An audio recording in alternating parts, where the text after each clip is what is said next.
the spine in other actions like lateral flexion and twisting, rather than doing tons of back bends and tiring out our back before doing bigger back bends. Okay, so we're going to start off with a few warm-ups. So let's come to sitting with our legs crossed on our mat.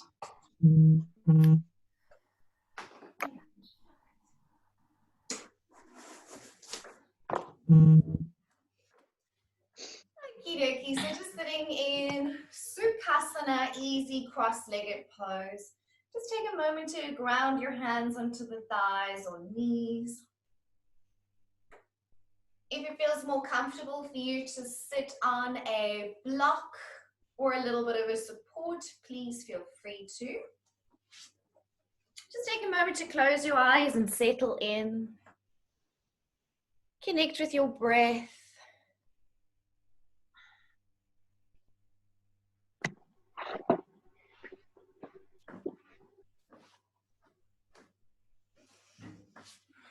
Just check into how your body is feeling this morning and just take a few moments to settle in and ground here on your mat. Let's take 5 long, deep breaths.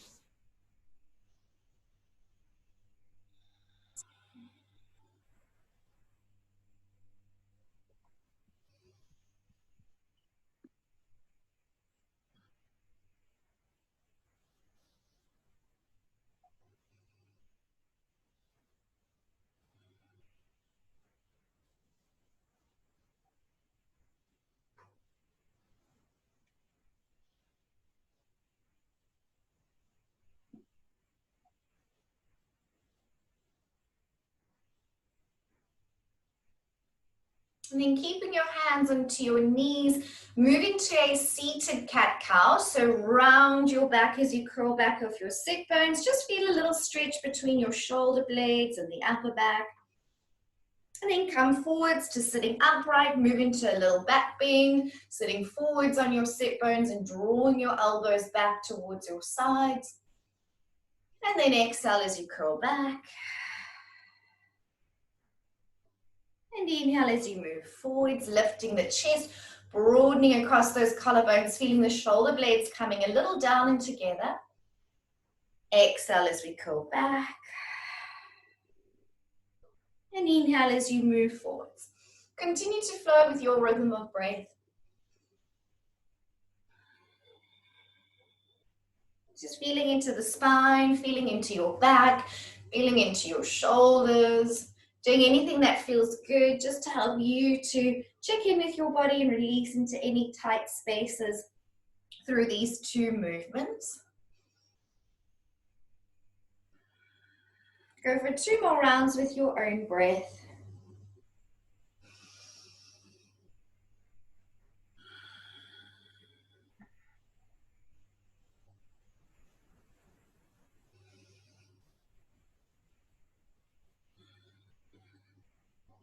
Good, and when you're ready, gently coming back up to sitting nice and tall. Hook your thumbs and reach up through the sides of the body. So remember, when we do back bends, we want to lengthen through the spine to create space. So really feel that reach up through the arms, ribs are moving away from the hips. And then releasing the right arm to your side. Take a nice side stretch over to the right, moving into that lateral flexion, stretching into lats and obliques. And inhale, reaching both arms up, hook the thumbs, feel that nice length in the sides of the body. And then over to the other side, side stretch over to the left, keeping your chest rotating towards the front. Inhale, both arms up, hook the thumbs, reach up. And again, side stretch over to the right. Good. In this stretch, you can take a little rotation towards your right knee. Just feel a good stretch along the back. And then twist back into your lateral flexion. And come back up, hooking the thumbs, reaching up, inhale. Little stretch over to the left. And then you can rotate your chest towards the left knee. Just feel a nice stretch through the back. Coming back into lateral flexion, twist chest open. And then reach arms up, hook the thumbs. Lovely. Let's take a little twist to the right. So left hand over to right knee, sitting up nice and tall. Gentle twist through the tummy, ribs, then shoulders.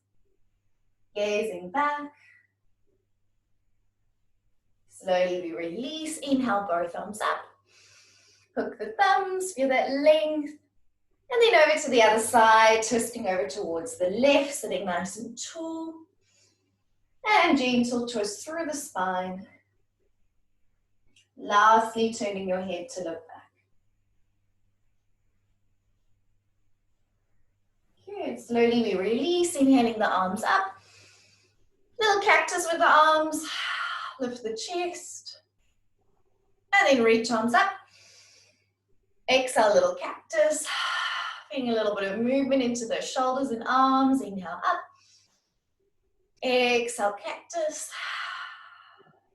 Inhale, arms up. And then take hold of your right elbow with your left hand. Come into a little tricep stretch. Feel a nice stretch through that right tricep. Sometimes quite nice to move into a little lateral stretch towards the left, just increasing that stretch, only if it feels good.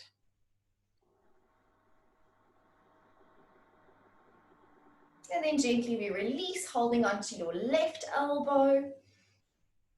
Find that stretch in the tricep. And then maybe adding on a little stretch towards the right.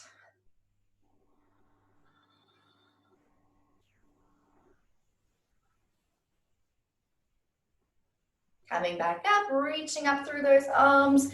Circle your arms behind you, interlace your fingers. Straighten your arms, feeling your wrists drawing away from your hips. Little stretch across the chest. And just breathing into that.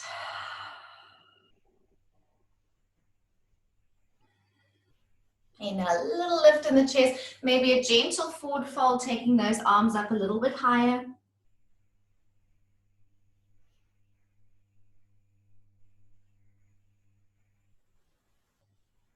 Gently coming back up. And just rolling out those shoulders. We release. Good. Come forwards onto hands and knees. Hands under shoulders, knees under hips. Coming onto all fours.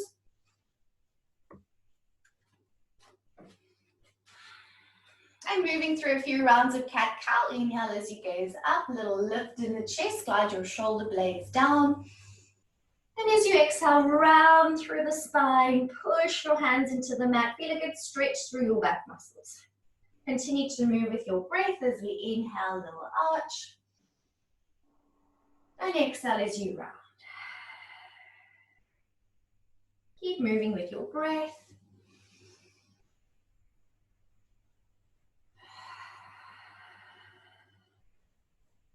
Continue for 2 more rounds, moving through cat-cow.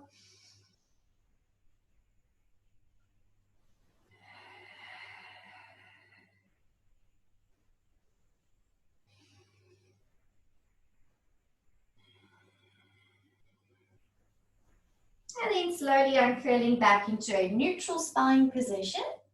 Big toes together, knees apart, sit back into a child's pose. Walking your hands forwards. Feel a nice stretch into the sides of the body. And maybe come up onto your fingertips, a little cupcake hands, to intensify that stretch into your shoulders. Feel that work into shoulder flexion.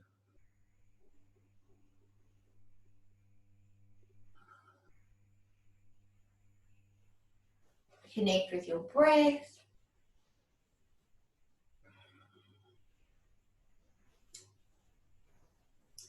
And then gently walk hands over to the right side and find a nice lateral stretch down the left side of your body. Nice deep breaths there.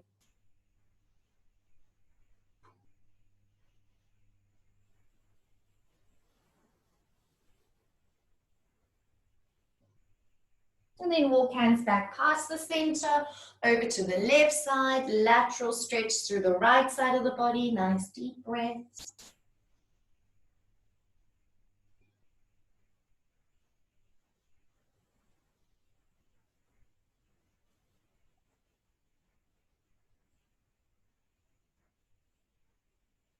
And then coming back to center to bend your elbows, bring hands together. And then drawing your hands towards the back of your head. I think they call this one shark fin. And then you can move your hands forwards and then take your hands back behind your head. Feeling that stretch into the triceps, feeling that opening into the shoulders. You can feel a little push into your hands to activate a little bit more into the arms.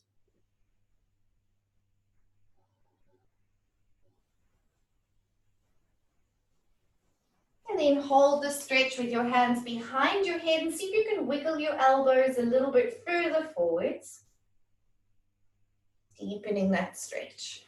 Take 2 more nice deep breaths here.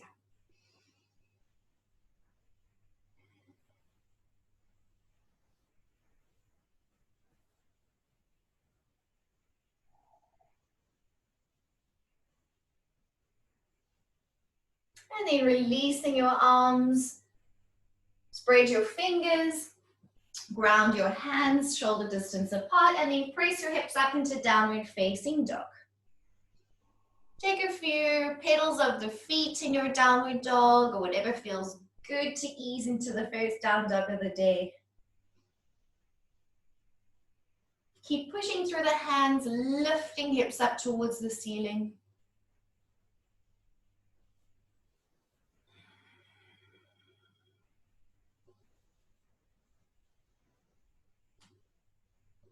And then holding that stretch in downward dog on, lifting the hips and pushing into your hands. Allowing the shoulders to lift a little bit towards the ears.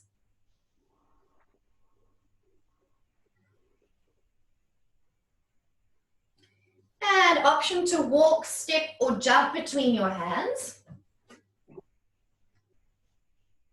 Coming into a halfway lift, hands to shins, press your chest forwards, lengthen through your spine. Don't scrunch your neck, but go on lifting your chest. Exhale to forward fold, head down, relaxing the neck. Rise up to standing high mountain and reach up through the sides of your body. Feel that length. Lift your chest, little back bend in high mountain.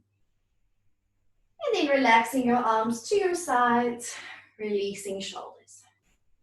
Good, let's flow through a few rounds of our sun salutation. So inhale, arms up, high mountain, little lift in the chest. Slow forward fold, coming all the way down. Hands in line with feet, back of the neck is relaxed. Inhale to a halfway lift, press chest forwards, broaden across your collarbones. Hands to the mat, step or jump back into plank. Spread your fingers, stack your shoulders over your wrists. And then lower your knees to the ground to prepare for our kneeling chaturanga. So look forwards, lean forwards, slow lower down in 10, 9, 8, 7, squeeze your elbows in, 6, 5, collarbones open, 4, 3, move forwards, 2, 1, to lie onto your belly. Point your toes straight back. As we inhale, do a little baby cobra. Slide your hands down, even though they're not moving. Feel that you're pulling your hands down to lift the chest and switch on the triceps. Breathe in, slowly release. Strong push back up to kneeling. Tuck toes and push back into downward facing dog. Breathing in here, nice deep breaths in your down dog. We gaze to the top of the mat, option to walk, step, or jump between the hands.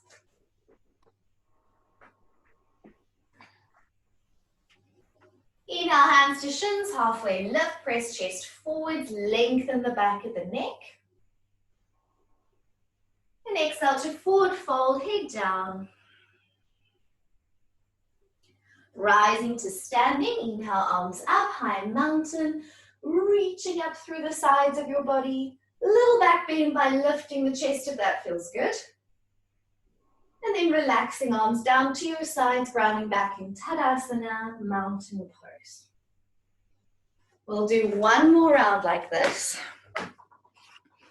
So when you're ready, inhale, arms up, high mountain, reach up, little back bend, lifting the chest. Exhale, slow forward fold, coming all the way down into Uttanasana. Relaxing the back of the neck.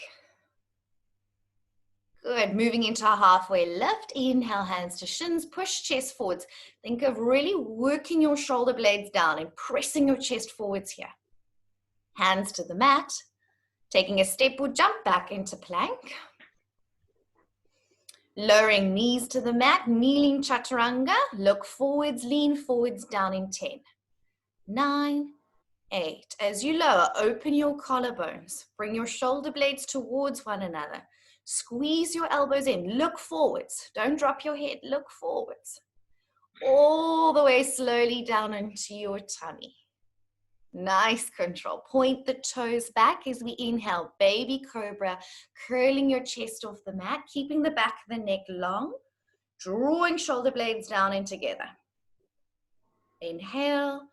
And exhale, softly release. Strong push back up onto hands and knees. Tuck toes, downward facing dog. Lovely. Right leg sweeps up for three-legged dog. Allow the hip to open.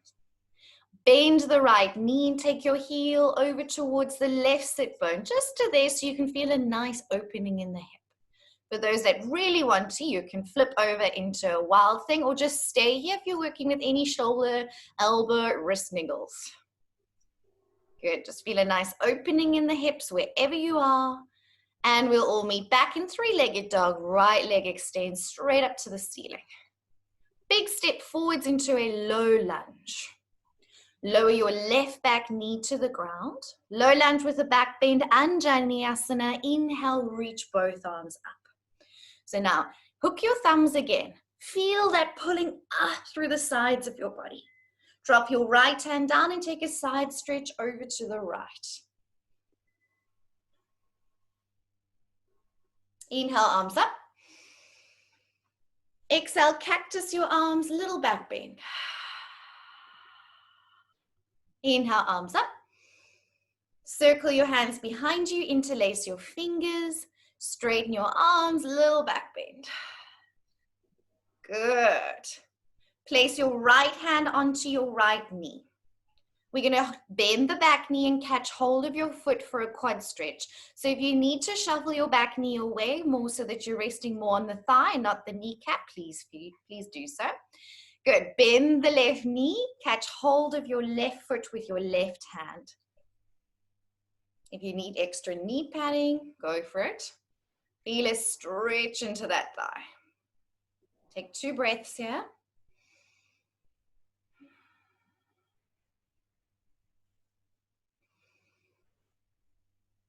Good. Slowly lower your back foot back to the mat. Inhale, arms up. One more, reach up. Exhale, hands to the mat. Ground through the hands, sweep right leg up, three-legged dog. And moving back into downward facing dog. Beautiful. We'll feel that on the left side. Left leg sweeps up for three-legged dog. Bend the knee and open the hip. Hold in that stretch, or welcome to flip your down dog into wild thing, or stay here in that lovely stretch. Wherever you are, feel the opening in the hips.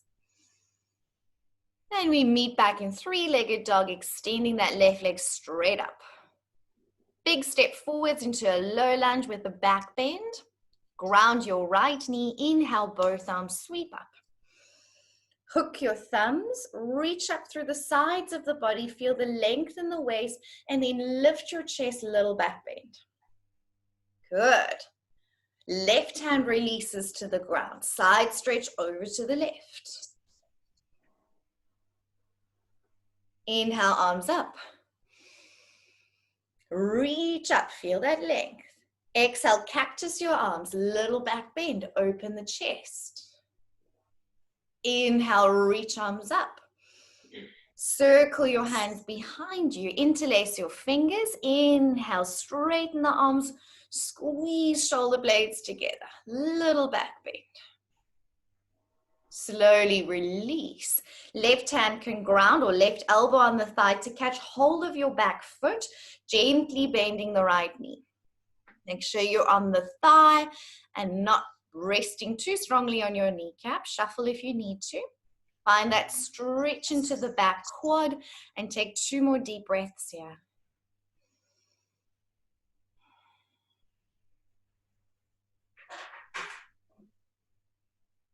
Good. Slowly we release.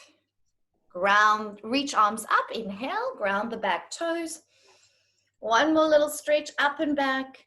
Releasing hands back to the mat. Left leg sweeps up, 3-legged dog, inhale. And back into downward facing dog. Gazing to the top of the mat. Option to walk, step, or jump to your hands.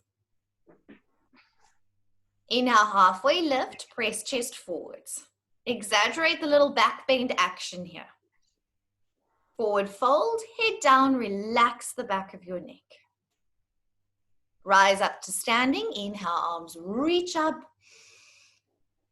Little back bend, lifting the chest. And then arms relax to your sides and soften. Good. Come and have a seat for a moment. Now you're feeling a little bit warmed up for back bends. Yep.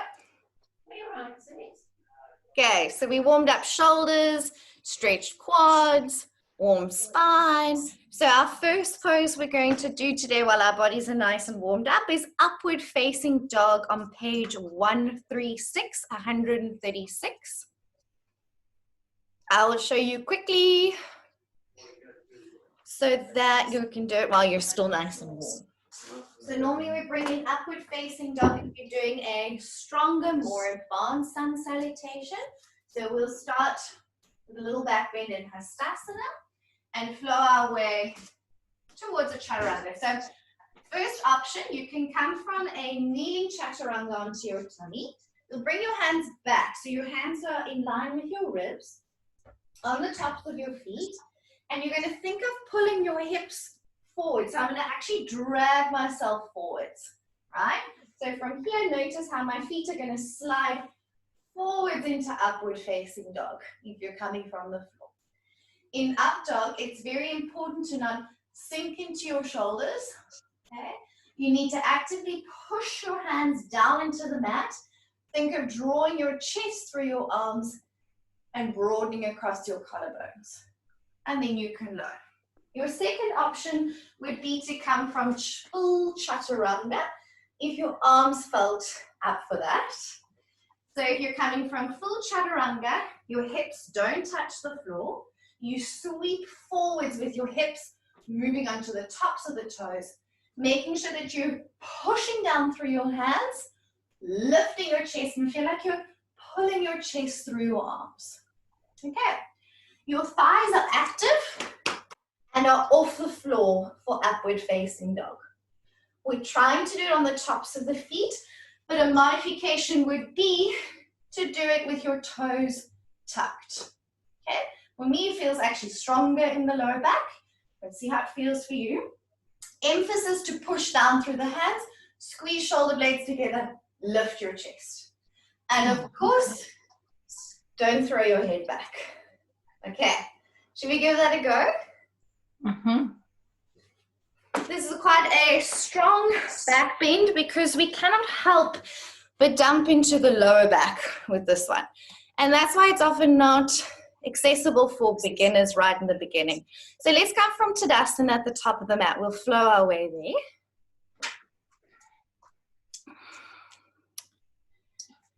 Right, when you're ready, inhale, arms up, Hastasana, high mountain. Little back bend, lift your chest, reach up and back. Slow forward fold, Uttanasana, head down.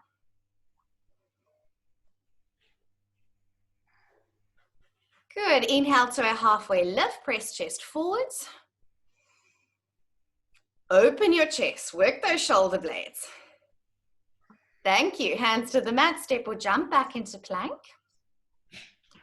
Okay, now you've got two options here, either kneeling chaturanga or a full chaturanga. Okay, if you're doing kneeling, you'll lie on your tummy. If you're doing full chaturanga, you're going to hover just off the floor. Okay, whichever version you've chosen, lower into chaturanga.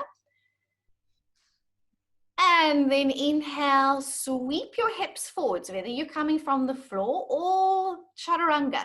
You need to sweep your pelvis forwards between your hands. That's what makes it so intense. Okay. Now push your hands into the mat. Push down so your shoulders are moving away from your ears. Bring shoulder blades together, open the chest. Now either lower back onto your tummy or lift hips back into down dog. Okay, we'll give it one more attempt. Okay, so stretch out here in down dog, hold for a couple breaths. In upward facing dog, the huge emphasis is to move forwards, okay? You sweep your pelvis forwards towards your hands. You pull your chest forwards through your arms, and that's what makes it so intense and such a big back bend. Let's flow again. Gaze to the top of the mat, walk, step, or jump to hands. Inhale, halfway lift. Exaggerate the lift in your chest. Exhale, forward fold, head down. Then rise up to standing, high mountain, reach up. And then slowly release back into Tadasana, mountain pose. Okay, we'll do that one more time. Think of drawing the hips forwards, pulling your chest through your arms and pushing down through your hands. Remember in back bends, shoulders, think of those shoulder blades coming together. Let's go one more time. Inhale, arms up, high mountain. Slow forward fold, Uttanasana.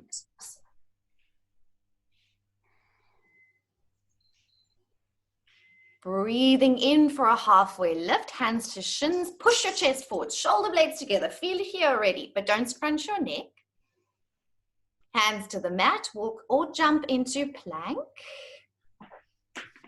Hold your plank, either you're coming into a kneeling chaturanga and down onto your tummy, or you're going to move forwards for a full chaturanga, in which case you lower and then sweep more forwards for upward dog. Wherever you are, drag your hips forwards in line with your arms. Pull your chest forwards through your arms. Now push your hands into the mat. Lift your chest, little gaze up, shoulder blades together and down. That looks better this time. Beautiful. Slowly release or back into downward dog. Either lie back on the tummy or push back into downward dog. That transition from upward facing dog to downward dog is also quite strong. So nice to think about pulling almost into a plank and then downward dog. Take a little child's pose, so bend your knees, extend your arms forwards. Active child's pose, so we're not trying to round our back between back bends. We're trying to just keep a fairly neutral spine. So push your chest forwards, active arms, knees apart, long spine. And then gently release, coming up. So the reason why we don't want to go back bend, forward bend, back bend, forward bend, back bend, intense forward bend, it's just quite strong for the back, right? Fine in a flow, sun salutation. But now if I put you into a deep forward bend, and then we did a deep back bend again, it's just quite extreme for your back. So when we're back bending, neutral in between, okay? All right, so you've just done upward dog, Urdhva Mukha Svanasana. Any questions on that? It is in your asana review. Good. Quite a strong pose. And I also, if it's really horrible and uncomfortable for you, I don't mind if you repeat cobra and just lift a little bit higher in your cobra for this one. Can you feel it's quite strong on your lower back? There's no where you can't dump in your lower back. It's just a pose where you unfortunately do hang in your lower back a bit. Celine, you have a question? Yes, please. Are you supposed to feel a strain on your arms or your wrist when you're pulling it back to your hips? Yes, Celine, absolutely. And I'm so glad you brought that up. When you move into upward dog, you are definitely stretching into your wrists. And for me, that's when I kind of know I'm in it. when I've pulled forwards enough that I'm actually have my shoulders over my wrists. If you can come forwards enough, absolutely. Big, big stretch in the wrists. Okay. I felt it in my wrists more than anything. Yes, that's it, Michelle. Yeah.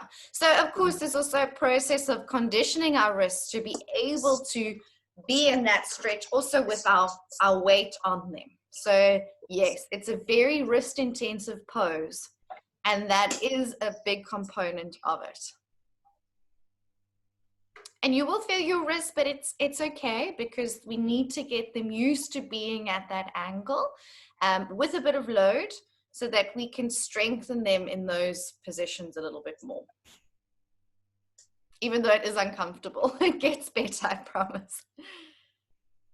Okay, so I'll check in more individually with you guys for that pose. Big things there were to move forwards. Push down in the hands so that we don't leave our shoulders up in the ears, and never throw your head back. Okay, so when we do these big back bends, very important that we don't drop the head back, which you see a lot in upward facing dog. Okay, remember, we never want to overwork our neck because our head is very heavy and our neck is very mobile, but not necessarily super strong to be able to hold your head backwards like that. We don't want to do repetitive movements of dropping our head back. Do you have any more questions about upward facing dog?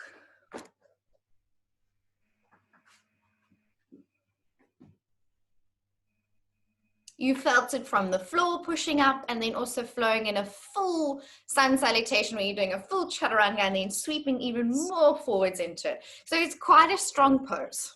Definitely more intermediate to advanced. Definitely something we wouldn't teach beginners on their first class because we have better poses like Cobra, which is more of an even back bend where you're actually strengthening your back muscles and your shoulders rather than just hanging out there.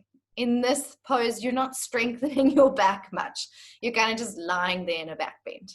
You're working a little bit in your shoulders to push down and open your chest, but not the most beneficial pose for strengthening your back.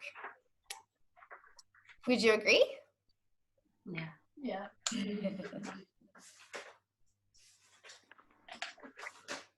Okie dokie.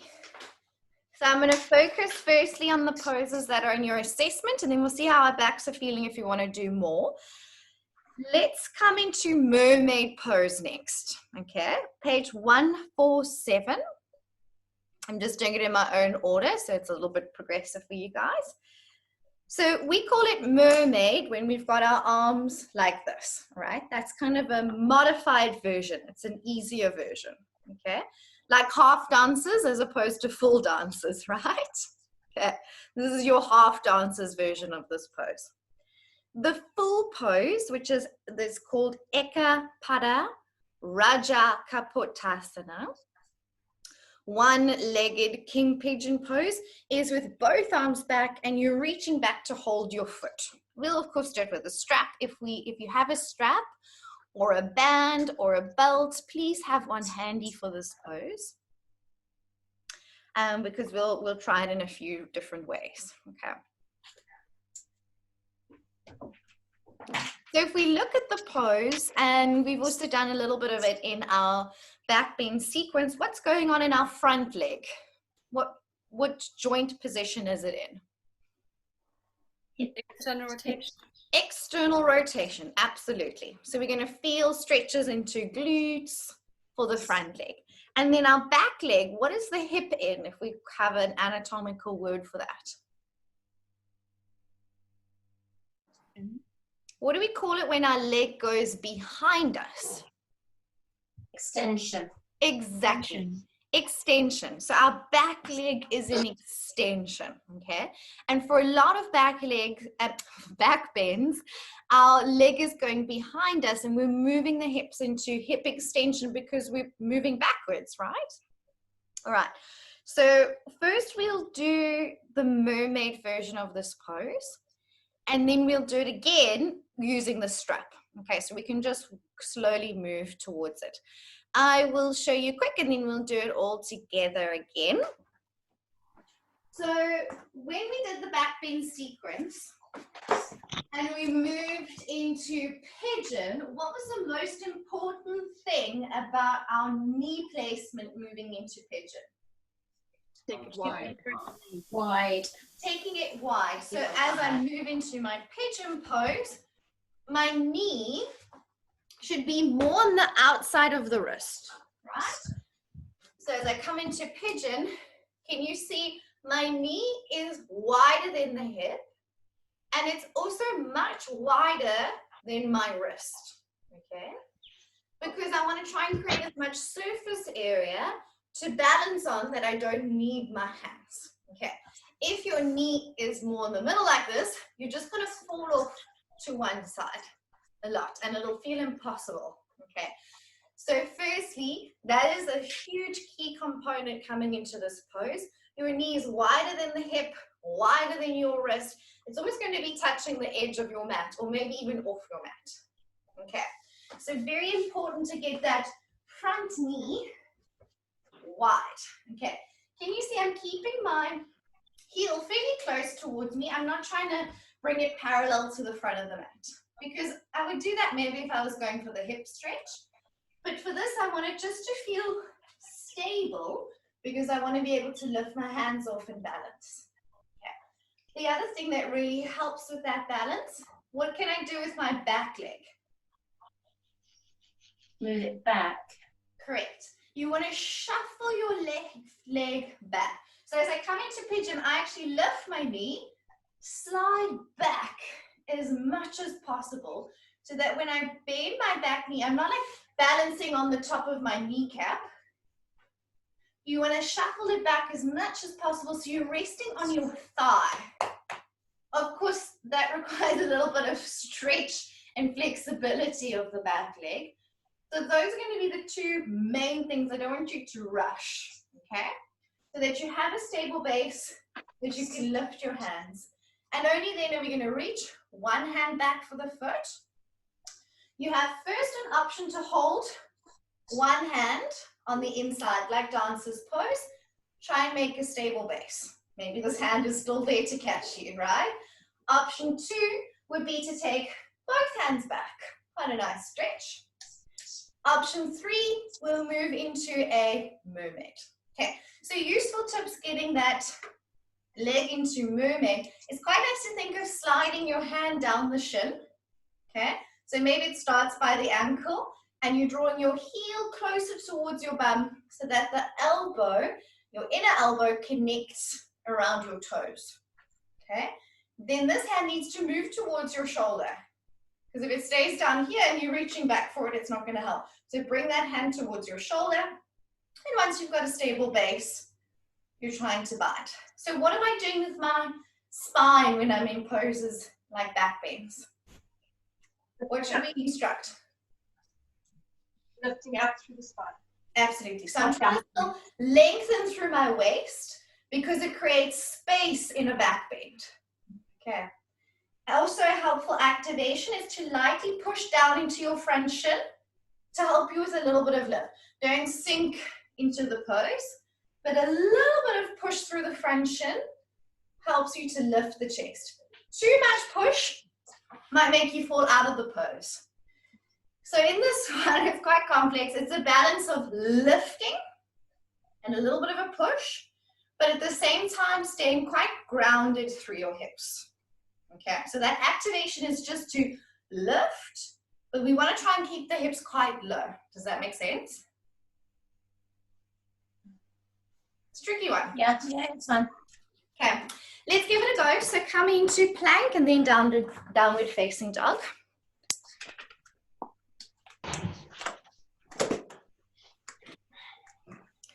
Just take a nice stretch there. Okay, right leg up for three-legged dog. And now move into pigeon. Take your right knee wide out to the side. I cannot stress that enough. Okay, so it's on the outside of your wrist. It's almost off your mat. It's so wide.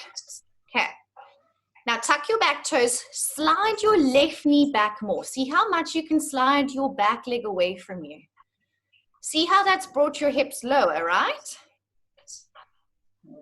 Now, just here, lift your chest, be upright, and see if you can just lift your hands, still with your back leg straight. Here, you should have a stable base. Yes, you all look great. Perfect. Cool. Now you're going to bend your back knee. Take hold of your back foot with your left hand. Hold the inside of the foot. Okay. Now, from here, just lift your chest, lengthen through the waist, light push through your front shin, but not too much. Can you lift your right hand? Do you still have a stable base? Micah, see if you can slide your back leg away from you more. You can be deeper with your back leg. Yes. Okay. And if you're able to lift here with your hands off the floor, that's amazing. Well done. That's the hardest pose. That's the hardest part of this pose. Yeah. So now from here, take both hands behind and see if you can just clasp your hands around your back ankle or foot. Feeling a stable base. Lift your chest, little back bend. If it's terrible, Mika, don't worry. That's fine. One hand is fine. And release. So you've got that as an option. Okay. If you want to move into mermaid now, bend your left knee quite close towards your bum. Just ground your right hand in front of you for a moment. Slide your left hand down your left shin so that your foot is coming closer towards you and your toes are getting closer and closer into your elbow, the inside of your elbow. Celine, you need to hold your foot from the inside and not the outside. Other way. Hold the inner arch of your foot like dancers. Yes, now draw it in. Maybe snuggling your foot closer into your elbow. This is a process, so don't rush it. Okay. Maybe your foot is in your crook of your elbow, then bring your left hand towards the left shoulder. Reach the right arm up to the ceiling. Or maybe you're just holding your back foot and reaching your right arm up. Find a version that's suitable for you with a stable base. That's a good one. That looks fine. Don't force it. It's a process. And maybe you clasp hands if you are moving there. Okay. Gently release. It's quite a big back bend. Okay, tuck back toes, step back, downward dog, take a few breaths in downward dog, give your back a little breather. And for those dying to hold their back foot, we'll do that next, I promise. It's never going to happen. Let's feel mermaid on the left side. Left knee comes wide out to the side for pigeon. Don't rush your base. Slide your right leg behind you to get more, to get deeper in the hips. Slide your right leg back. Before you go anywhere, can you sit upright and lift your hands off the floor? If not, you need to shuffle that you're more stable in the hips. Yes, much better. Okay. Now, ground your left hand, reach your right hand back to hold the inside of the foot. Okay, draw your heel towards the bum. Just feel a good stretch there. Okay, option to take both hands behind if you want, or start to move your foot into the crook of the elbow. Find your version of this pose. Nice. And then maybe you're moving into mermaid, or you're just holding the back foot, reaching the left arm up. Or option to bend that left arm and see if you can clasp hands. Wherever you are, just find a stable base, holding the back foot. Yes. Very nice. Little push through the front shin and feel a little lift through the ribs. It's subtle. That's going to make space to lift your chest. Okay. When you're ready, you can slowly release, tuck back toes, and move back into downward facing dog. Beautiful. Stretch out in downward dog for a few breaths.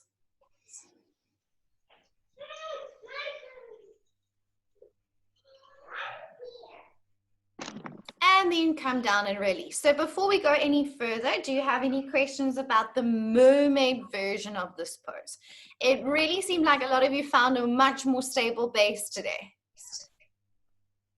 Laura. Yes, Mika. For our pose demos and everything, is it fine? Because on my left side, I can't do it at all. On my right side, easy peasy. Is that okay? It's fine, because on the one side you might just hold the foot and the other side you do the full pose. That's all good. But I will encourage you to practice the side where you don't 100%. quite have it yet and see if you can and figure out what is the difference. Is it because your one quad is tighter? Is it because the hip in the front is tighter? Figure it out and work with it. Perfect. Awesome. Laura, Mika, I found the same thing. I could do it on the left, but I couldn't do it on the right at all. I couldn't even stretch my arm back to the right. It's just painful. And it's true, sometimes there's also a shoulder thing. Maybe the shoulder doesn't go as far back on the side. So I want you to explore it on the side that feels harder and see, is it my shoulder? Is it my front hip? Is it my back leg? And try and figure it out. But it is normal for one side to be easier than the other. It's always like that, right? Okay. Wendy, your hand is up. You have a question? Hi, Laura. Hi, Can you hear Wendy. me? I don't know if I'm muted. No, I can hear Morning. you, Wendy. All right. Laura, do you sit on your hips? Because I find it easier if I just move my weight a little bit more to the foot that's pigeoned, if I could put it that way. So Or Wendy, are you- ideally do we you have want to do- ideally even weight on both sides, because if you sit all the way on your front leg, you'll see that you go a bit skew. So ideally balanced. I mean, you might find you sit a little bit more on the one bum cheek, which is probably fine, but try not be completely skew. See if you can still keep your back legs hip grounded. Okay. So work towards Alright. sitting evenly through both sides if possible. Okay. All It right. definitely is easier to balance sitting on one bum cheek, but then our pelvis goes skew and then we're in a back bend and it's just a bit niggly for the back. Yeah. Okay. Alternatively, Wendy, if it was an issue, I would say put a little cushion or a block underneath the front leg's bum cheek. So it'll give you that feeling of support that you're looking for, but keeping the hips level, which is also a great modification. Well, not even a modification, just helps you keep your hips more level in this pose. All right. Okay. Thanks, Laura. Pleasure. Michelle, did you have a question down there? Just that I found it helpful to lean on a block at the front, but I don't know if that was completely cheating. No, that's totally fine. So you were using a block for your hand in the front, Michelle? Yes, so initially I was able to lift off my hands at the early stage, but then when I put my other hand back, I wasn't kind of trusting enough. I was a bit concerned about my knees, so I leant on a block. I think that's perfectly fine. So working with props in this pose is always quite nice to have. This is my leg in pigeon. You can have a block underneath the hip, which really helps you to be nice and upright, and also to have that sensation of a stable base. If you tend to rock off to the one side, that block is really helpful. And what Michelle was doing, she had a block here for her front hand. Hey, Michelle? Yeah. To help her stay more upright, which is perfectly fine while you navigate your way through this pose. Rather than dropping forwards in the chest, that's totally cool to help keep that lift in the chest and keep the sense of your back bend. Great. Perfect. And who else had questions then? So Jamie and then Nicole. I just wanted to ask, I've heard different things from different yoga instructors about the placement of the front knee, whether it should be more in towards the hip or more parallel to the mat. Obviously, if it's accessible to you, I know it's more difficult to bring it parallel to the mat, but I do find it a lot more stable that way. So Yes. which is... Good question. So Jamie's asking that front shin. Of course, when your front shin comes higher, more towards parallel, you're increasing the external rotation at the hip, right? So I think either one is fine. Whatever helps you to find a stable base works for you. It's definitely harder to have the shin more forward, especially if you have tighter hips. But I'm imagining for you, your hips aren't an issue. So having that shin forwards at its max is probably not an issue. So is that something you'd advise people to work towards? Yeah, for me, I would really emphasize just finding a stable base, first of all, for the back bend. And I wouldn't really worry about it something to work towards because it depends on your hip bone structure. So it kind of is or it isn't, and it may not change over time. So whatever, especially, I mean, if I'm doing this pose just as a glute stretch, absolutely we can talk about bringing the front foot forwards a bit more to increase the stretch, totally. But when we do it as a back bend, I'm more concerned, I'm not even worried about the external rotation of the front leg. I want you to find a stable base so that you can reach up and back. So I guess it depends what you're emphasizing and what you want from the pose. Because in this photo here, I see her foot is so far forward, it's almost like her legs are in a straight line. Yes, I mean, hers is very extreme. Would that make it easier? I would say because it looks like that picture, her knee's almost in the midline. So it would, by having the foot closer towards the back hip, definitely will make it easier. Okay. She's doing quite an extreme, she's doing that to the extreme. It would make it easier, yes, Jamie. And having the foot further away from you, harder. Yeah. At the end of the day, whatever works for your body and helps you to find a stable base, perfect. Cool. Cool. Nicole? Hi, Laura. So I have a question. It might just be the way that I'm executing the pose. But when you have, when you're trying to go into full mermaid, I feel like I'm trying to rip my chest into different directions, and I'm not sure if I should do something more flexible with this back arm, because it just feels like this one is going there and this one is like, where are you going? So it's splitting my chest open. And I'm not sure if I'm supposed to rotate this a certain way.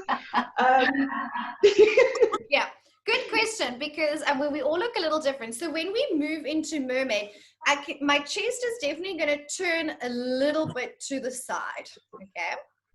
What we're trying to do is keep the chest mostly pointing a bit forwards to the front, okay? But we are going to be a little bit more open. But we don't want to be like totally twisted to the side. We want to try and keep the chest pointing forwards a little bit, okay, within reason.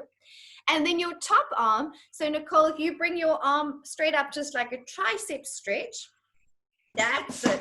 So for you, that tricep stretch, that's what you want to be feeling with your top arm there. And then just hold like I was doing with your backhand without the foot involved. With your back arm like this, first straighten it behind you. And then bend your arm, so the easier one. Yes, like that. Then elbow down a bit. Oh, okay. That feels so much better. Okay, so that's what you're going to be doing. But keep your top elbow close towards your ear. Yes. So you're going to be feeling a big stretch there in your tricep.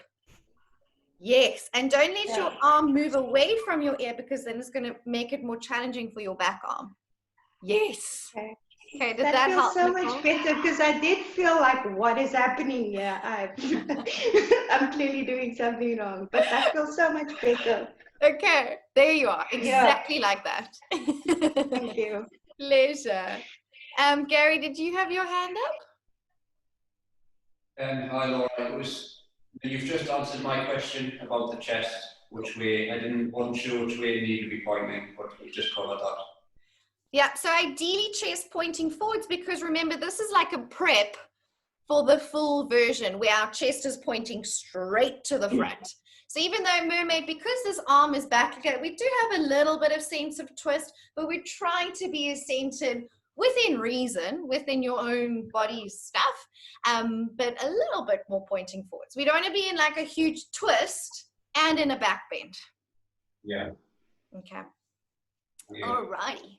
So should we try the full one? I'll show you first, and then we'll give it to you. Yes, who's talking? Laura, I've got a question. When you're trying to get a stable base, what do you press your hand into your foot and your foot into your hand? Lynn, or do you just hold it? For you, you can push a little bit into the hand. What I would think is going to create a more stable base is sitting, if I can, what I saw there is just sitting more towards your back leg. Sit more on the back leg side. So stable base more so for the pelvis, Lynn, to be centered. Your back leg pushing away is not going to help with the pelvis as much unless you feel that it's a useful tip for yourself. Yes. How does that feel, Lynn? So stable base between the hip between your bum on each side. Yes, Do like that. that. That looks great, then. Yeah. And then also one more thing, like if you were really still struggling with the stable base and maybe on that one side that's a bit harder than the other side, if you have, so if I'm in pigeon, if my back leg is maybe not straight back, but a little bit off to the side, that is also going to give you a broader base. Can you see that? Yeah. My back is pointing back on a little bit of a diagonal, and it helps a lot. Okay. Yeah. So Lynn, I think that's also helpful for you if your back leg Yeah. is pointing a little bit towards the back corner of the mat. So you're a little more diagonal, because remember, like standing splits and three-legged dog, if we allow the back hip to open, it goes higher. So it's basically applying that same idea. Okay. Okay. Cool. Okie dokie. All right, there's a couple ways you can use your strap in this pose. I'm a bit of a control freak, so I like coming from standing at the back of my mat. I can either just pop the strap around the sole of the foot, okay? And then I can move into my pigeon pose. My strap is in front.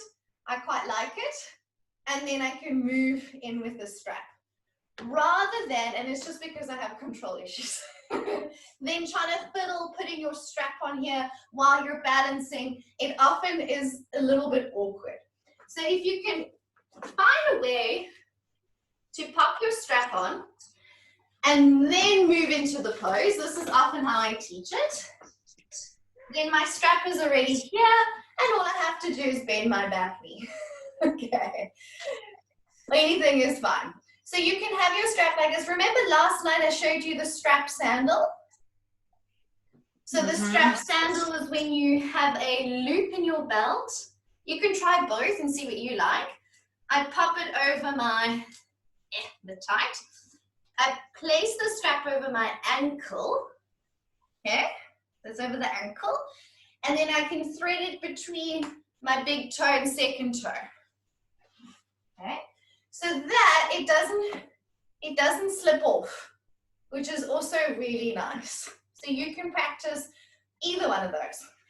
Okay, so exactly all the same rules apply with the legs. It's wide, it's back, I'm sitting deep, lifting through the chest. Then I'm going to take hold of my strap.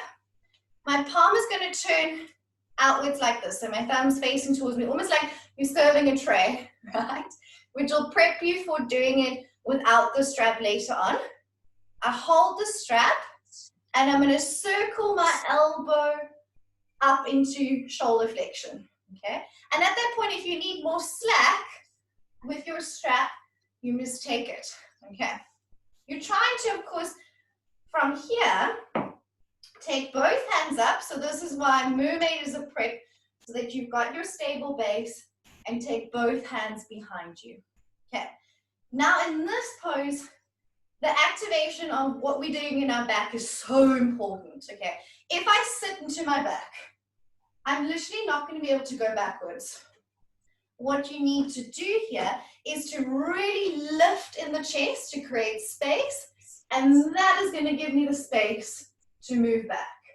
If you dump into the lower back and sit into the pose, you're not going to go backwards. So the idea is inhale, lifting to create the space, and it sounds weird. Relax back. If you tense your back muscles and contract, they don't allow you to go back as much. So I want to inhale, lift, exhale, relax. Inhale, lift, exhale, relax. Okay, and that will help you to soften back. Sounds crazy, but it's really helpful. Inhale, lift, exhale, relax. Okay, if you want to try it without a strap, for those that I've seen already whack into it, exactly the same. You hold your foot, okay, and then you want to get a nice grip, and then you're circling the arm up just as you did using the strap, but then holding your big toe or your foot or wherever your hand lands up. So what type of people, what type of shoulders are going to find this pose more accessible? goes with good extension. Not extension, something else. Flexions. Shoulder flexion. What Okay. flexibility? If like we saw with Jamie, if your arm stops here, it's going to be harder to reach back and hold your foot, right? If your arm goes here, it makes it easier to reach back and hold your foot. So a lot of the time, these big back bends, if you have very flexy shoulders, those type of people will find it more accessible. If your shoulders are a bit tighter, it literally will stop and create a little bit of restriction. But that's why we have awesome props like straps that you can still do the pose, have all the same stretches, activations, just without actually holding your foot. Of course, a longer arm, also very helpful, or a longer shin bone at the back so that your foot is higher. So there's many things at play. You want to give it a go? Go slowly. It's a very big pose, this. Okay. So if you have a strap, grab hold of your strap. Hopefully you have something to work with here. Okay. Stand at the back of your mat with feet hip distance apart. You can do it my control freak way. So either you want to just pop the strap over the ball of your foot and chuck your strap forward so it's handy when you need it. Or if you want to try the strap sandal, it goes over the ankle and through the big toe and second toe. Either one. Okay. So once you've got your strap in place and you've trucked the strap forward so it's handy for you back there, walk your hands forwards into downward dog.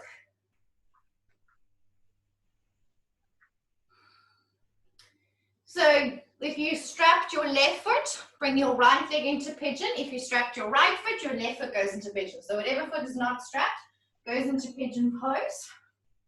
Take a few moments to find your stable base. Don't rush it. Okay?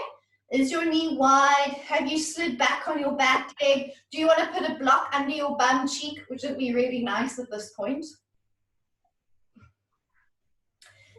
Then once you've got a stable base, bend your back knee. If you reach your backhand towards your back foot, holding the strap, draw your heel close towards you, and then slowly circle your elbow up towards the ceiling, bringing the arm into shoulder flexion. Slowly, it's a big shoulder movement. Take as much slack as you need in your strap. Okay? Then once you got your stable base, both arms extend back, holding the strap. Now you need to inhale, lift your chest. Inhale, lift. Push down through the front, should create space. And now relax back. Inhale, push down through the front shin, lift your chest. Exhale, relax back and walk your hands further down the strap. Take your arms behind your ears if you have that space. Yes, inhale, lift. Exhale, relax back is your mantra. Jamie, draw your foot a bit closer towards you, almost there. That's it, Gary. Take your arms a little further back. You're so close. Don't force it though. Inhale, lift. Exhale, relax back.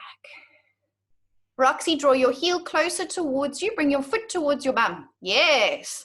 You want to bring that foot close in. Lovely. Inhale, lift. Exhale, relax. And if your back is dying, come out at any moment, please. Candy, go for it. I know you like this one. Walk your hands further down that strap. Go and walk it back, walk it back, walk it back, walk it back. Inhale, lift. Exhale, relax. Don't throw your head back. Keep your head up. Take your arms back. Lift your chest up. Walk your hands back. Bend your elbows more. Yes, that's it, Candy. Nice. All right. I know it's tough. Confidence. Slowly release because it's a big pose. Okay. Learn, don't force it. You want to lift your chest and have your elbows pointing up to the ceiling. I'm having a crisis of confidence. That's this is a very big pose. It's just yoga. Don't take it so seriously. Stretch out in downward dog. Give your back a little breather. This one is a journey. You're not going to just whack into this pose and be able to do it unless you have unfair advantages. This one takes time and years of practice. So enjoy the process, enjoy the journey. So stand at the, walk your hands towards your feet, come back to standing at the back of your mat, just switch your strap onto the other foot.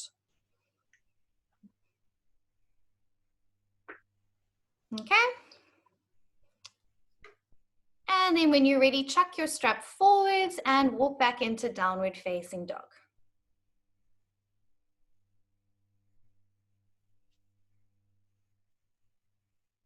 Okay. When you're ready, bring your other leg forwards into pigeon and don't rush. Take your time to find a stable base. Everything you've learned in the previous pose applies here. Knees wide, shuffle the back leg away. If you don't have a stable base, it's not going to happen. So don't rush it.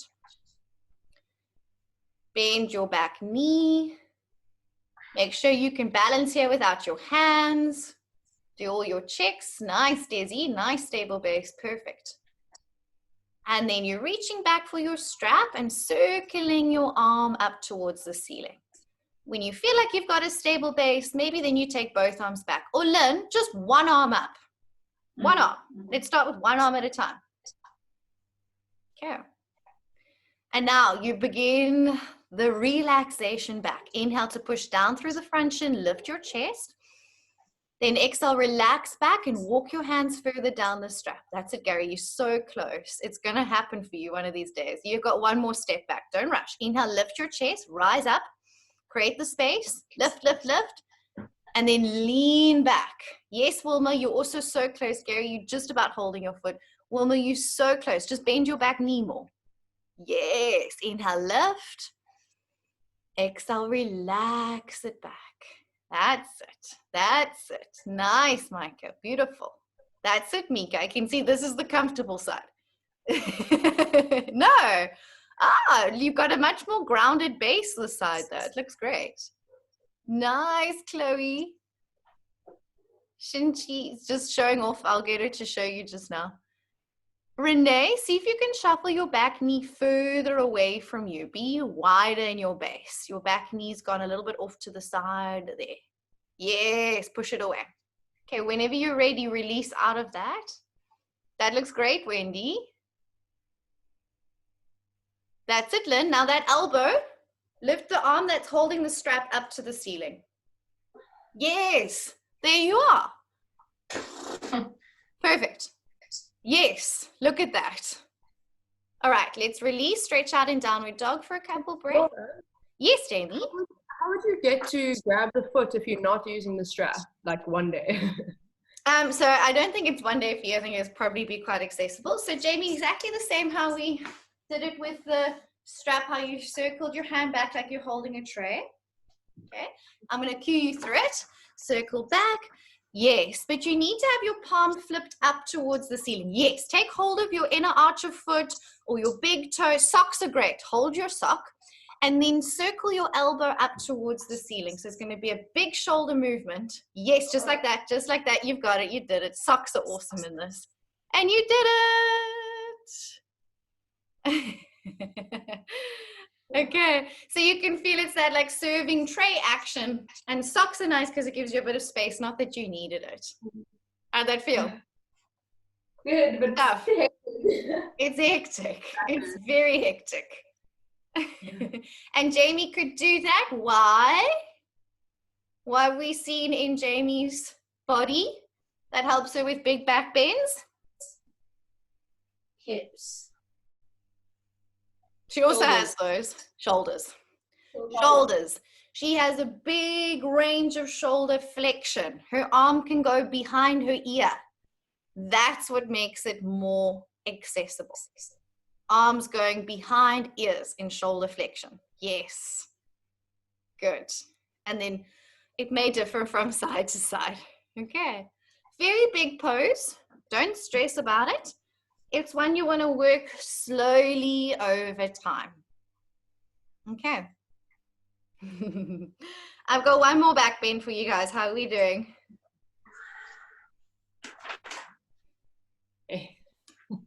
Gary, you came really close in that pose.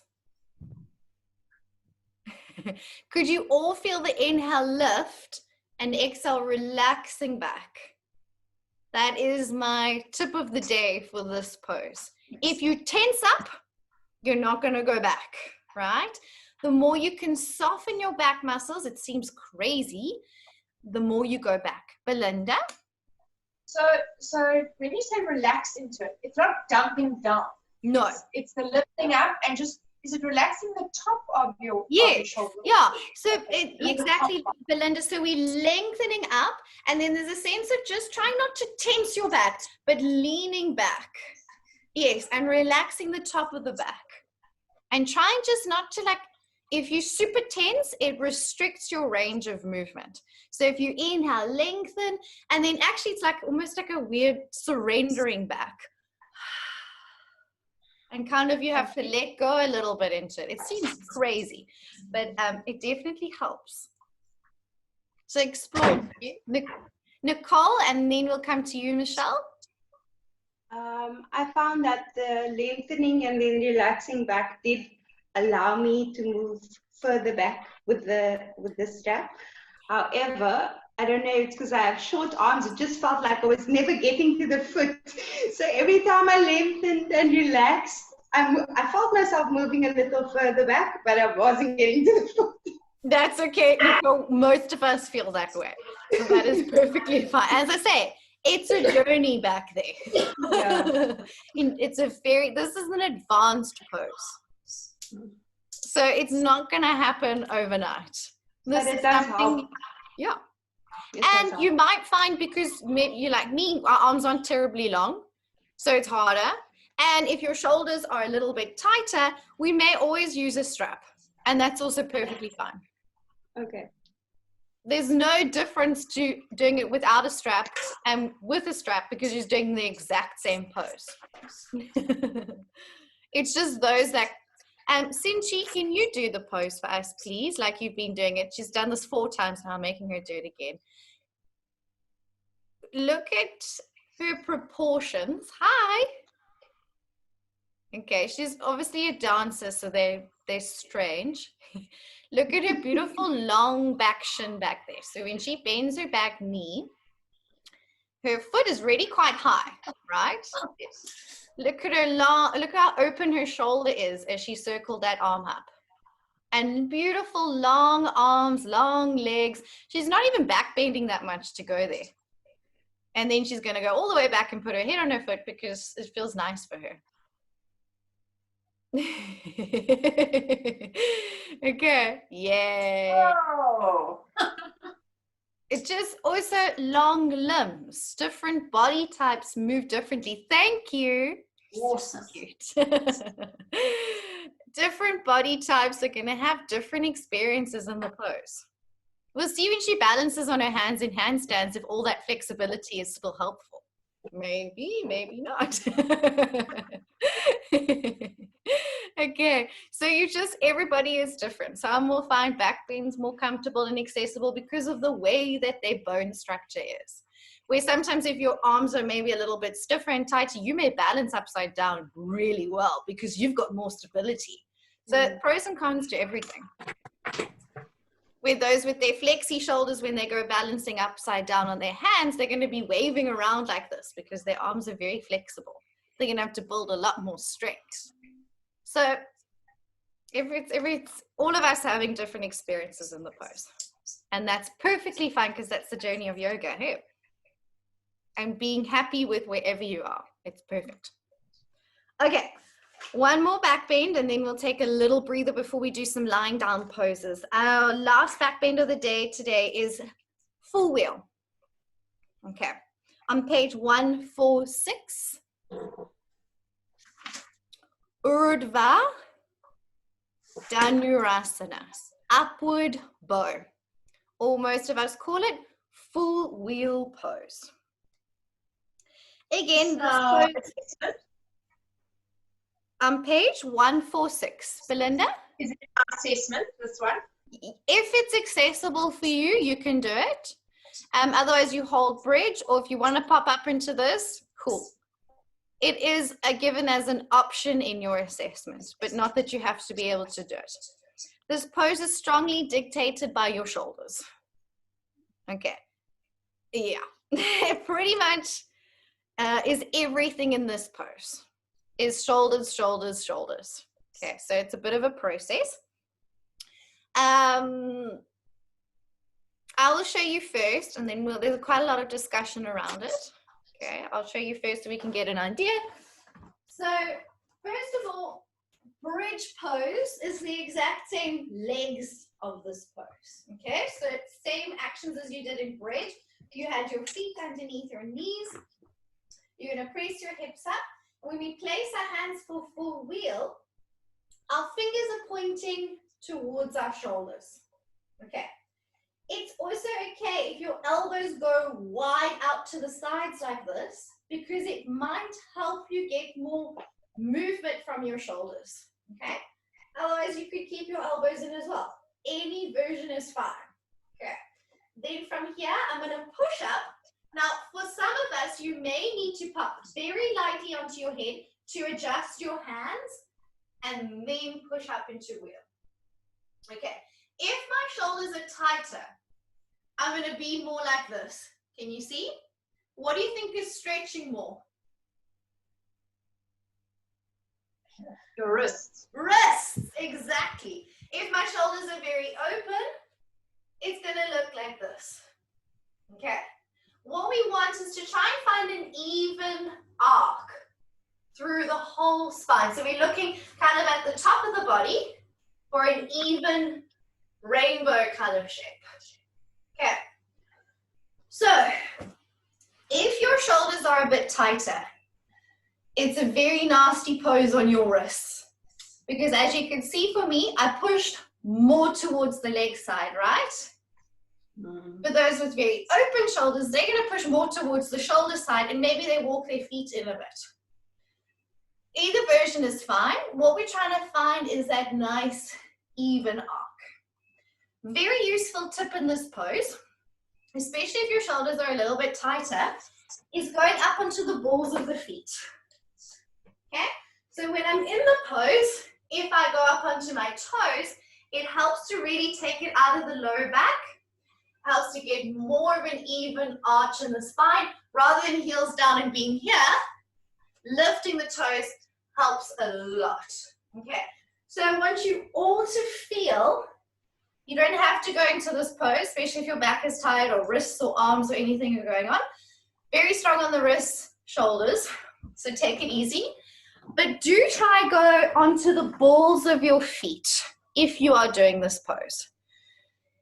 If you're not, just have a look and watch, because you don't have to. Okay. Let's see what happens, and then I'm going to show you a few other things. Okay. So when you're ready, come and lie on your back. Those that just pop up is because their shoulders are very comfortable. Lynn, don't overdo this on your elbow, hey? Give it a go if you want, but be mindful.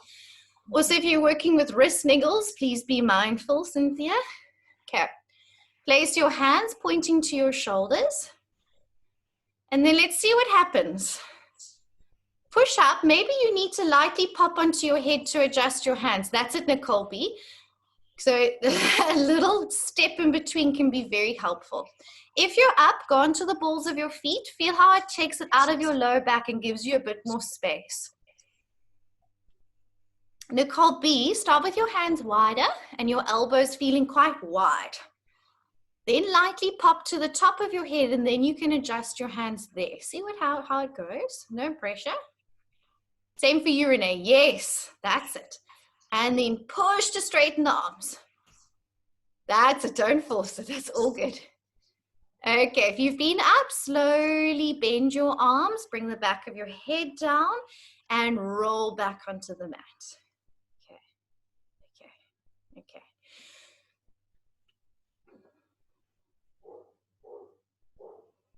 So there's a lot of strength from your tricep muscles to straighten your arms. Okay, so Nicole B, can you just straighten your arm up towards the ceiling for me? And then turn to the side so I can just see you from the side, please.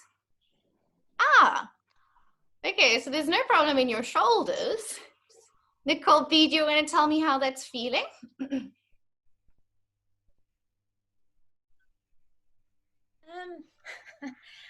can't push up.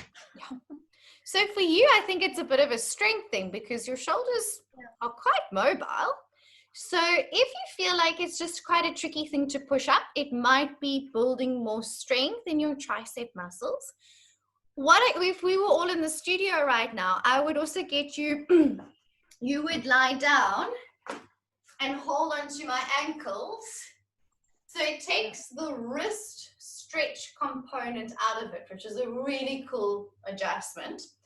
But if I wanted to also find another assist because of maybe wrists or tighter shoulders, or to help with the pushing up, there's one option. I'll show you, you don't have to do it, but if you want to try, you can. Sometimes it's very helpful for those with slightly tighter shoulders. Can you see my blocks? Yeah. Okay. So what the blocks are doing now, instead of having to have my hand bend backwards like this, I put the blocks at a reduced angle. Okay. So I'm going to show you what that looks like, and this helps with wrist. If your shoulders are tight and your wrists are having to work harder, this really helps with that. Can you see how my wrists are less flexed now? My wrists are stretching less. And this is another way to also play with the pose. Although it feels a little bit scary initially, pushing onto blocks, it's also quite a nice way to play with the pose. Okay. If you want to give it one more bash, feel free to. If your back is done, all good. Nicole, play with it and we'll see. Yay, cool. Your blocks are quite wide, so they're shoulder distance apart. The top of your head is just between those blocks.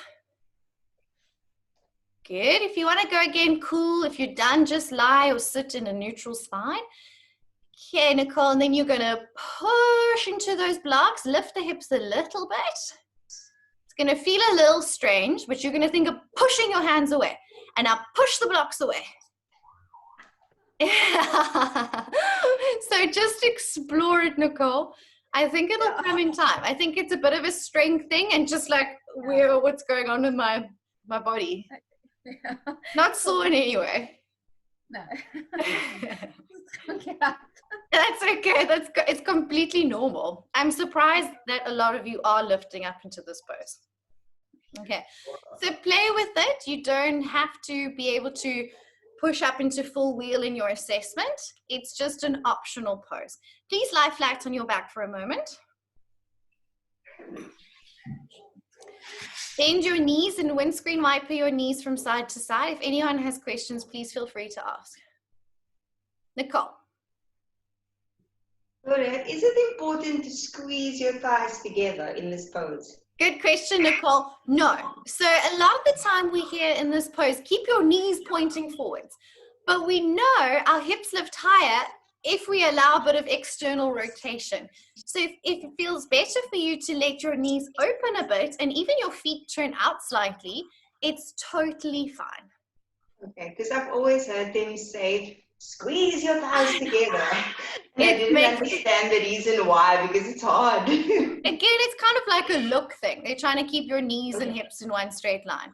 But it's totally fine to allow your hips to open a little bit, to allow more movement. It helps you to lift your hips higher. So we'd rather want you to be able to lift and be in the pose than squeezing your legs together and just feeling uncomfortable. Okay. Both is fine, whatever's best for your body. Okay, hug your knees into your chest, do a little rock from side to side after that. So after back bends, it's really nice to first be neutral, then gentle twists, and then like we're doing now, like a little bit of rounding, a little forward fold.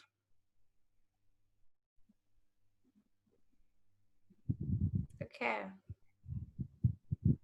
And then you can keep your right knee into your chest, stretch your left leg down along the floor. And then with your left hand, draw your right knee across your body into a little twist.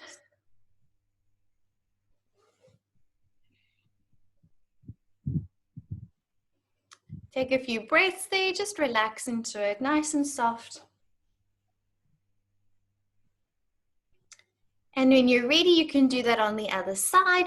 So just as we're talking about allowing the knees and feet to be open a bit, it's the same in the shoulders. If you need to start with your hands wider and your elbows out, just to help you get a little bit of push, there is that option to very lightly pop into your head to adjust your hand position and then push up. So that's also another version to help get into the pose. You're doing your twist on the other side and taking a few breaths there. We'll discuss it a little bit more in smaller groups when we do these back bends in our assessment. Probably not today or tomorrow, but the next time we assess. Okay, let's take a quick break. Okay, can we do 10 minutes and then we just have 20 minutes left after that till 12? So can we meet back at 20 to 12, please? I just want to go through 1 or 2 lying down poses quickly before our session ends. Quick break. See you in 10 minutes.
Practice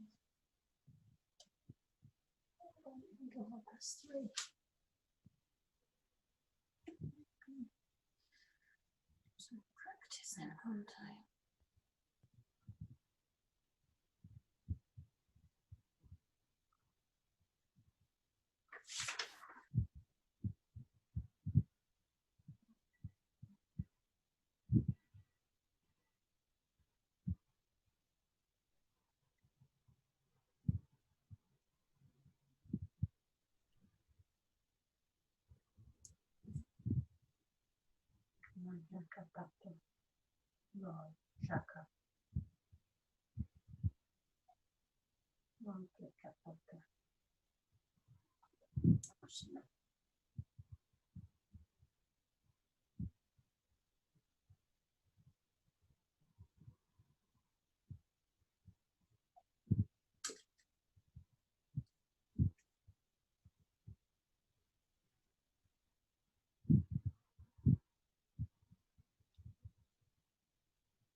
Dirty.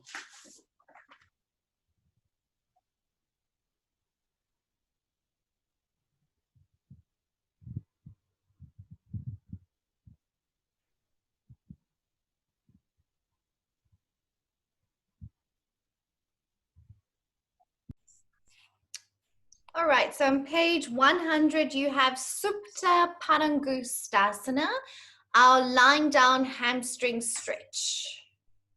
Okay, which can be done with a strap. Remember, we do this one in our forward bend sequence, so you will be familiar with this pose. So if you're coming to lie down, you'll have the strap over the ball of your foot. If the bottom leg is bent, it's easier for the hamstring. With the bottom leg straight, a little bit more challenging. Okay, so it's always a modification if you need. And then we're drawing that leg in. Okay, what we want to be mindful of in this pose is keeping the shoulders relaxed, neck and relaxed on the mat, and the hips level. So what tends to happen is we hike the bum and the hip up in order to bring the leg in closer, where we want to still have that scissoring action like you do in pyramid pose, keeping the pelvis level. Then from here we can hold the strap in the right hand and then open your leg up to the side, externally rotating the hip. Okay, when that leg goes out to the side, it's not about bringing it down to the floor. You want to lift the toes up towards the shoulder when taking that leg out to the side. So that when we start to work towards binding the foot, binding the big toe, that when you open the leg up to the side, it's at a height where you'll be able to hold your foot. Okay. So what pose did we do last night that was very similar to this lying down version?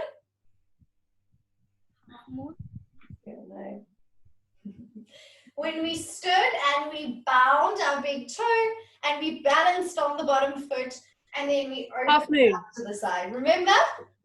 Half moon. Uddita Hasta Padangusthasana. Long name to remember. Standing hand pose. All right, so pretty straightforward. One thing I want you to be aware of when you bind your big toe, 2 peace fingers, pointer finger, middle finger, go through the middle of your big toe and second toe, okay? You don't want to bind on the outside of your big toe, because then your shoulder's going to roll in. Okay, so if you're doing that full version, make sure to thread those 2 fingers between your big toe and second toe. Okay, off you come, lying on your back with a strap, if you want to try it that way, or without a strap. If you can hold your foot there. Right leg up to the ceiling. Just feel if your left leg is bent, the bottom leg is bent, it's easier, okay? So just helpful for anyone with very, very tight hamstrings. Okay. If the bottom leg is straight, which you can do now, a little bit more challenging. Okay. Place the strap over the ball of your foot or bind your big toe. Look at your hips, keep your pelvis level. So scissor right hip down, like you do in your pyramid, yeah? So hip bones are still level.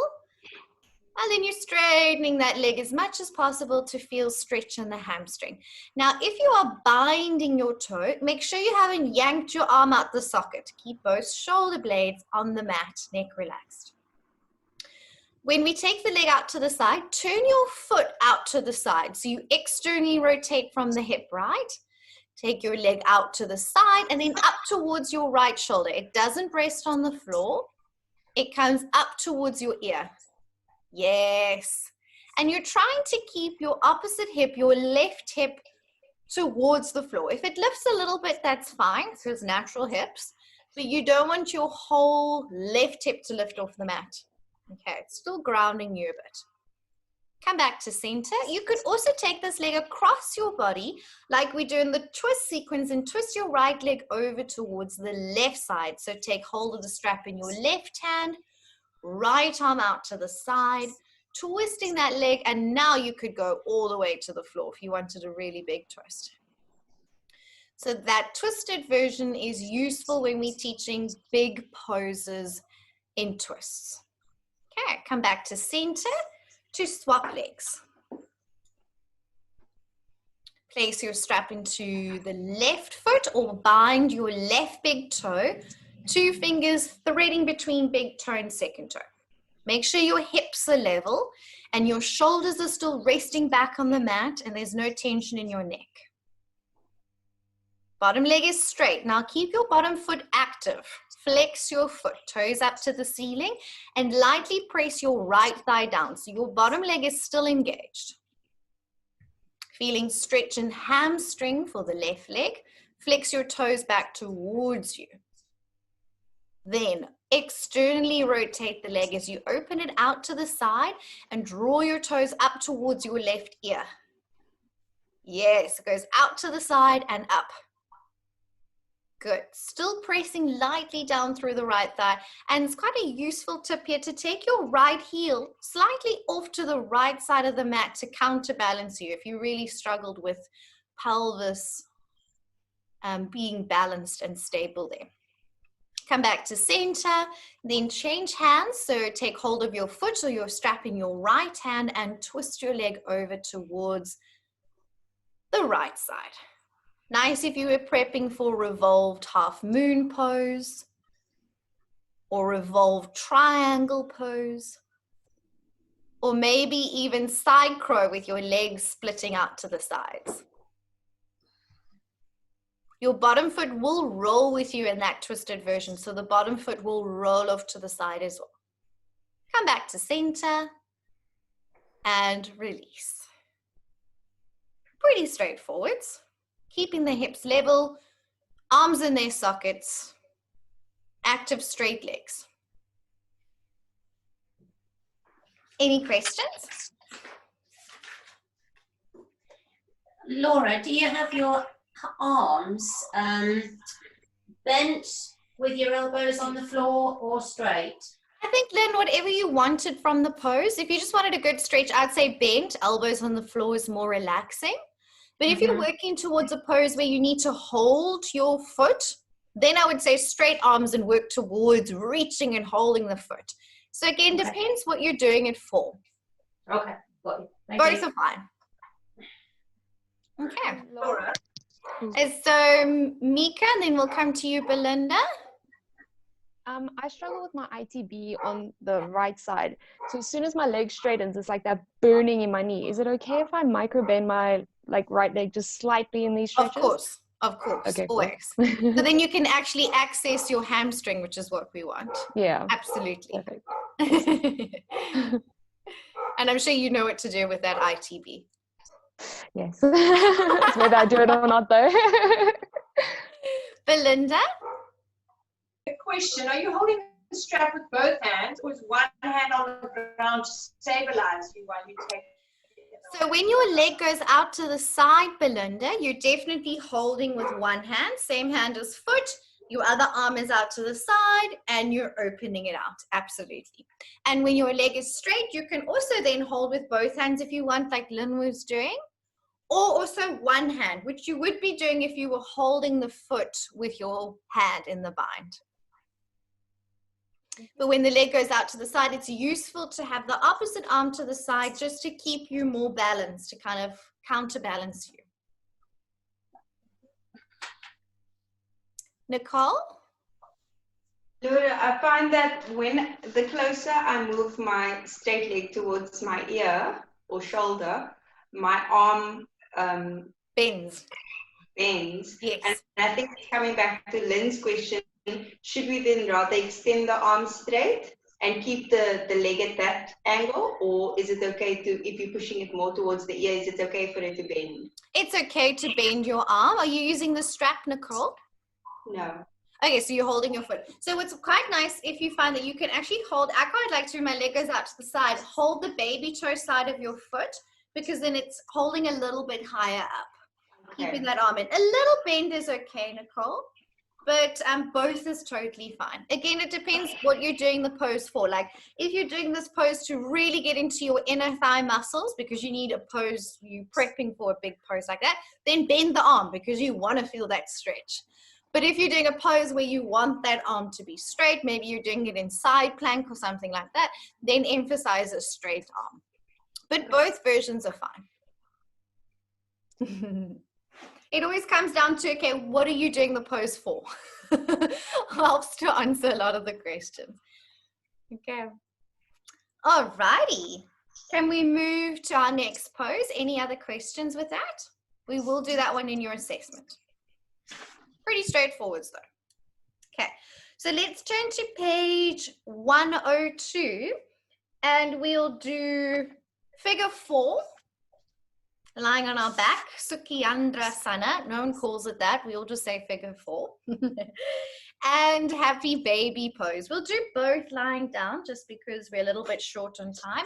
I'll show you quickly and then you can come into the pose and do it as well. Okay, so we've done both of these again in classes. So figure 4, we cross ankle over the thigh. We want to feel the external rotation in the leg. So normally we would do this pose if we were prepping for something with external rotation. And then you can either hold the back of the thigh, option 1, or around the shin, okay? You gently trying to keep that leg that's out to the side pushing away from you, the foot lightly flexed, and then finding a hold where it works best for you. What you wouldn't want is for your neck to be straining and your shoulders to be lifting off the floor, rather than hold a little bit closer to keep your shoulders relaxed on the mat. And remember, often we take a little twist in our figure 4 as well, which can also feel like quite a nice stretch. Sometimes we hold that and then reach back and hold the bottom foot. So just nice shapes to warm up generally, or as a cool down. Okay. And then lastly, our happy baby pose. You always hold the outer edge of the feet. Okay, so baby toe side of the foot for happy baby. Bending the knees down to your sides, and your shins are vertical. So shins straight up. Holding outer edges of the feet. Again, make sure shoulders are relaxing back onto the mat and not lifting out of the sockets. Okay. You'll feel everyone's a bit different here. Maybe your bum or your tailbone stays on the floor, or sometimes your tailbone curls off the floor. Both is totally fine. Okay, and then sometimes we do a one-legged happy baby to increase the stretch. Okay, Do you want to give those a go and then see if we have any questions on those two quite straightforward, basic lying down poses? Okay, so come into figure 4, cross right ankle over left thigh. Cute. Jamie's being attacked by dogs over there. Then take hold of the back of your left thigh. Lie your head back down. So Roxy, cross your right ankle over your left thigh first for figure 4. There we are. And then you'll take hold of your right leg. And notice if you hold the shin, it's going to be a deeper stretch. So we always have that option. But as long as your shoulders can still relax on the mat and there's no strain on your neck, either version is fine. Swap legs. Left ankle crosses over right thigh. Come into your figure 4 stretch lying down. You should feel a good stretch in the hip, through the glutes, through the bum. And then resting the shoulders and neck back onto the mat. Lovely. And then release the legs and come into happy baby pose. So you need to hold the outer edges of the feet, baby toe sides of the foot. Bring your shins so that they are vertical, pointing straight up. Bend your knees out to the sides, on the sides of your body, sides of your ribs. And then rest shoulders back onto the mat. And it's always quite nice to add a little rock from side to side, especially after today, after all those big back bends. Okay. And then gently release, and let me know if you have any questions on those two poses. Laura, if you've got short arms, it's going to be quite hard to have your shoulders down. It is a bit then, so you might just have to have your shoulders elevated a little bit, or bring your feet a little bit closer towards you to try and keep your arms relaxed. We just don't want to encourage this kind of yanking of the arm out the socket and wrenching to hold your feet. So it is a bit of a tricky one. What you could do, Lynn, is then hold your ankles or hold your shins rather than the feet to kind of allow the shoulders to drop back more. Yeah, just we don't really encourage arms pulling out sockets, holding the feet, and wrenching to try and hold feet. Any other questions with our figure 4 and happy baby?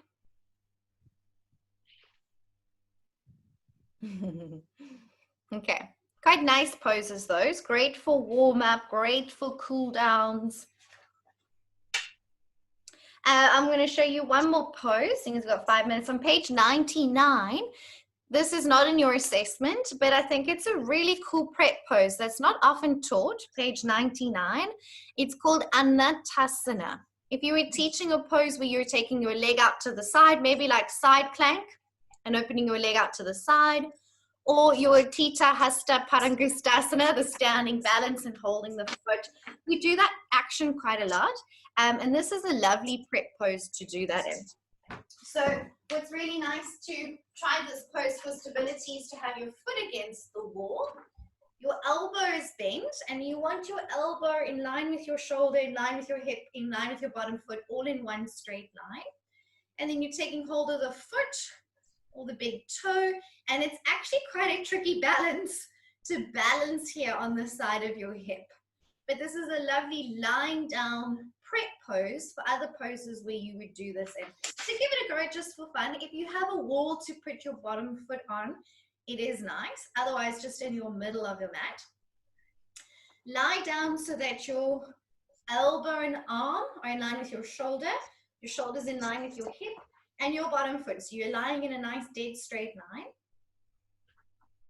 And then take hold of your foot or your ankle or your shin, wherever your hand lands up. And you'll feel it, because your head's propped up, it's brought your hand closer to your foot. So most of us should be able to hold the foot here. And a lovely prep pose for things where we hold our leg out to the side, binding our big toe. Okay. And then you could roll back onto your back and land in your supine hamstring stretch. And then you can swap legs if you wanted to add it into a flow, which is always a bit tricky with this one. And then from your supine hamstring stretch, hold either your shin or your ankle if you can't grab the toe. Reach the opposite arm up overhead and see if you can roll over into Anatasana. Which is a little bit tricky, but one way you can bring it into like a flow lying on your back. Other arm goes up and then roll onto the side, and then you have to just find your balance there because it's pretty tricky to balance on that hip. Try and get into that nice straight line.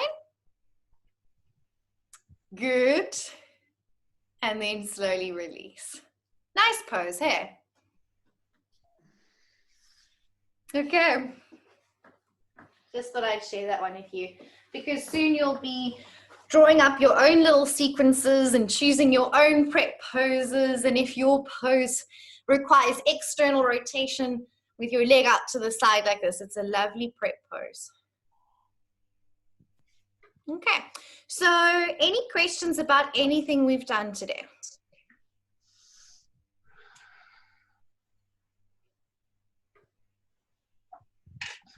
Feeling all right? Okay. So next I'll be seeing you guys in smaller groups. I'll see group 1 and 2 today, and the rest of you group 3, 4, and 5 tomorrow morning. Okay. So I'll see you in smaller groups, and then on tomorrow evening I'll see you again for some arm balancing fun for your last session of the weekend. Natalie, do you have a question? Yes. Tomorrow we're not doing a class in the morning. Should we do our own little warm-up before we do the pose review? I will warm you up with some sun salutations. If you want to get on your mat in a bit earlier and stretch out, please feel free to. So we'll start with some sun salutations, as we'll be doing every time, just to get you warmed up a bit. Okay, perfect. I'll be mostly focusing on the standing poses, standing balancing and standing twists this weekend, so I can just have a look at how you're going and maybe give you some tips or pointers or anything you need to work on for the next week coming. Okay. Remember to please place your mat kind of like mine, lengthways like this, so that I can see you with a long mat, which most of you have already. Okay. I'll see some of you later and the rest of you tomorrow. Thank you. Thank you. We'll be back for dose at 3:30. Thanks. Bye. Thank you. Bye.